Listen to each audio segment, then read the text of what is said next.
المنتخب اليمني للشباب يخطف التعادل أمام الأخضر السعودي في الدقائق الأخيرة وكان قريبا من التقدم في آخر الثواني.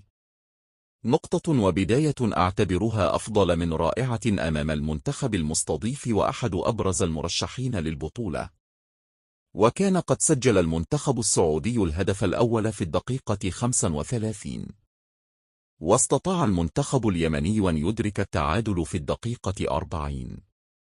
ليعود منتخب السعودية ليسجل في الدقيقة 64 وأدرك منتخبنا الوطني التعادل في الدقائق الأخيرة بهدف عكسي سجله مدافع المنتخب السعودي. تنتظرنا مواجهتان أمام المنتخب العماني والمنتخب الكويتي. منتخبنا الوطني بحاجة إلى أداء أفضل من الذي قدمه اليوم حتى يستطيع مواصلة المشوار وخطف البطولة لأول مرة في